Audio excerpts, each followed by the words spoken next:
बीजाकारं व्याप्तं येन चराचरं तत्पदं दर्शितं येन तस्मै श्री गुरुवे नमः। कृष्णाय वासुदेवाय देवकी नंदनाय च नंद गोपकुमाराय गोविंदाय नमो नमः।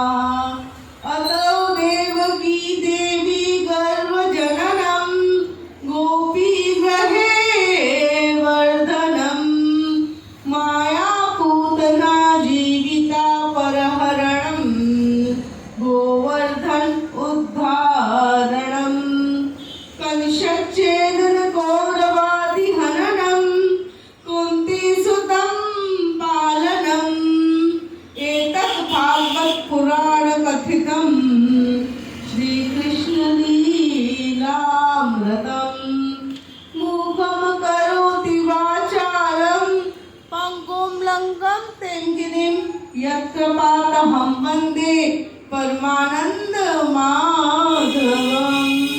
भक्ति भक्त भगवंत गुरु चतुर्नाम वपुए इनके पद वंदन किए नाशक विघ्न अनेक।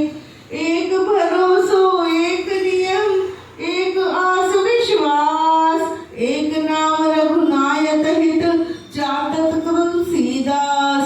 बुद्धिहीन तनु जानिके सुमिरो पवन कुमार बल बुद्धि विद्या देह मोहि हरहु कलेश विकार। जय जय जय हनुमान गोसाई जय जय जय हनुमान गोसाई। कृपा करहु गुरुदेव की नाई कृपा करहु गुरुदेव की नाई। प्रभु की कृपा भयो सब काजू जन्म हमार सुफल भाजू जन्म हमार सुफल भाजू। मंगल भवन मंगलहारी रवौ सुदशरथ अजिर बिहारी। दीन दयाल बिरद संभारी हरहु नाथ मोरा संकट भारी। जाकी रही भावना जैसी प्रभु मूरत देखी तिन जैसी प्रभु मूरत देखी तिन जैसी।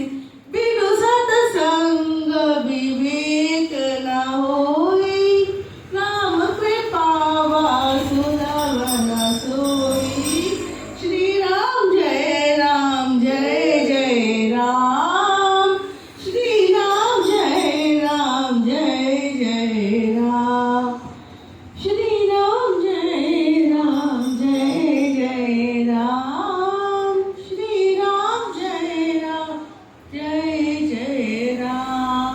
बोले श्रीमद् भागवत महापुराण की सुखदेव जी महाराज की महाकालेश्वर महादेव की हरसिद्धि मैया की शिप्रा महारानी की चिंतामण गणेश की काल भैरव की गणकालिका माँ की अवंतिका के समस्त तीर्थों की।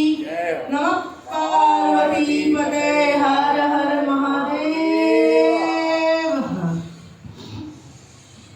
श्रीमद् भागवत सप्ताह द्वितीय दिवस। कल तक की कथा में हमने भागवत के महात्मा को श्रवण किया और साथ में यह श्रवण किया कि भागवत क्या है। एक तो ज्ञान गंगा होती है और एक भागीरथी गंगा है। भागीरथ जी ने गंगा को उस गंगा सागर तक मिलाकर के अपने 1000 पितृगण थे उनको मुक्त करवाया। यह जो भागवती गंगा है ना, इसको हम श्रवण करते हैं तो क्या होता है, हमारे जो पितृगण हैं जो अभ्यागत स्वरूप में एक आत्मा बन करके अभी इस कलयुग में अपने घर के आसपास अपने रिश्तेदारों में यहाँ पर जब विचरण करते हैं तो देखते हैं कि हमारे निमित्त यहाँ पे यज्ञ हवन अनुष्ठान कौन कर रहा है, तो उन्हीं के यहाँ पर सदैव प्रसन्न रहते हैं। यह जो ज्ञान यज्ञ है यह तो देवताओं को भी दुर्लभ है। जब राजा परीक्षित को श्राप लगा था कि तुम्हारी 7वें दिन मृत्यु हो जाएगी, तो उस समय शुकदेव जी ने ये श्रीमद् भागवत कथा का यज्ञ प्रारंभ किया। और प्रारंभ करते समय क्या हुआ, कहते हैं देवता कि आप हमसे यह अमृत ले लो और यह जो भागवत अमृत में होने दे दीजिए। पर यह जो अमृत है, यह जो ज्ञान है, यह तो देवताओं को भी दुर्लभ है, देवताओं को भी नहीं मिला, देवता भी इस योग्य नहीं कि इसको प्राप्त कर सके। पर राजा परीक्षित के ऐसे पुण्य थे। क्यों पुण्य थे? क्योंकि उन्होंने जन्म के पूर्व ही भगवान का दर्शन कर लिया था। आपने कभी जन्म के पूर्व भगवान के दर्शन करे? नहीं करे। पर इस जन्म में हम कैसे ही भगवान का पुण्य प्राप्त कर सकते हैं, भगवान का दर्शन प्राप्त कर सकते हैं? केवल उनके नाम स्मरण करने से, उनका चिंतन करने से। हम जब तक भगवान के नाम के यश कीर्ति वैभव का हम चिंतन चरित्र का वर्णन नहीं श्रवण करेंगे, हम उनके बारे में कैसे पता लगाएंगे?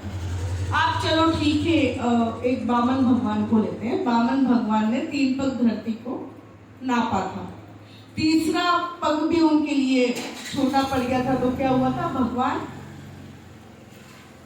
विष्णु जी ने जो वामन बन के आए थे उन्होंने बलि के सर पर रख दिया। तो ऐसे ही हमको उनका चरित्र पता चला। अब राम जी का चरित्र कितना सुंदर है, कितना पवित्र है, कितना निर्मल है, और वहीं पर राम जी का चरित्र बड़ा सुंदर है और कृष्ण जी का चरित्र बड़ा विचित्र है। कैसे विचित्र है? एक तो 6 जगह से टेढ़े है। लड्डू गोपाल की मूर्ति भी लेके वो भी 6 जगह से टेढ़ी, कभी पैर टेढ़ा तो कभी हाथ टेढ़ा। अब कारीगर को भी उनकी मूर्ति बनाने में कितना कष्ट होता है। और जब राम जी को बनाने जाते हैं तो सिंपल बस धनुष लेके खड़े हैं, अभय मुद्रा में अपने भक्तों को आशीर्वाद देते हैं। कल की कथा में हमने जो श्रवण किया उसे हम चिंतन इसलिए करेंगे कि हमको आगे की कथा समझ में आए। यह केवल 7 दिन का उत्सव नहीं है, यह 7 दिन का वो ज्ञान है जिसको आप प्राप्त कर करके अपने जीवन के समस्त दुखों को आप वहीं पर क्षय कर देंगे।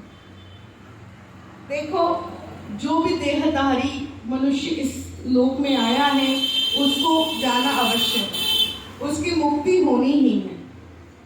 पर यह उसके ऊपर निर्भर करता है कि उसको मरना है कि मोक्ष पाना है कि मुक्ति चाहिए। मुक्ति तब होती है जब हम यह शरीर से हमारी आत्मा छूट जाती है। मरता वो है जिसकी कभी गति नहीं होती। जैसे कि धुंधकारी मर गया था, 5 वैश्याओं ने मिलकर के उसको मार डाला, पर उसकी मुक्ति नहीं हुई। और मुक्ति होती भी कैसे? क्योंकि कभी उसने भगवान का नाम को ही स्मरण नहीं किया। मोक्ष जब हुआ जब उनके भाई गोकर्ण ने सप्ताह ज्ञान यज्ञ को श्रवण करवाया। ऐसे ही आगे चल करके हमने भक्ति ज्ञान वैराग्य की कथा को हमने श्रवण किया था महात्मा के अंतर्गत। अब हम यहाँ पर प्रथम स्कंद के अंतर्गत प्रवेश करते हैं। अब सूत जी ने शौनकादि ऋषियों ने प्रश्न किए हैं। क्या प्रश्न? कि इस लोक में, इस जग में ऐसा कौन सा देव है, ऐसा कौन सा मार्ग है, ऐसा कौन सा पंथ है जिसको श्रवण मात्र से, जिसको सुनने से ही जग का कल्याण है? वो है श्रीमद् भागवत कथा। भागवत कथा आज जन जन में बड़ी प्रचलित हो रही।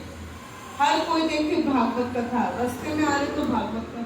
पर हम जब भागवत कथा को श्रवण कर लें तो उसके पश्चात हमारे मन में क्यों, कब, कहाँ, कैसे प्रश्न शेष नहीं रहने चाहिए। अब इसमें आगे चल करके प्रथम स्कंद के अंतर्गत भगवान के अवतारों का वर्णन। कल हमने यहाँ पर चर्चा कर रहे थे कि भगवान के अवतार कितने हैं। तो यहाँ पर भगवान के 24 अवतार बतलाए, उसमें से 10 अवतार ऐसे हैं जो कि कर्म अवतार हैं। सबसे पहले भगवान ने संकादिक ऋषियों का अवतार लिया, ये 4 कुमार हैं। अब ब्रह्मा जी कहते हैं कि जाकर के सृष्टि बनाओ। सृष्टि ऐसे ही नहीं बनती।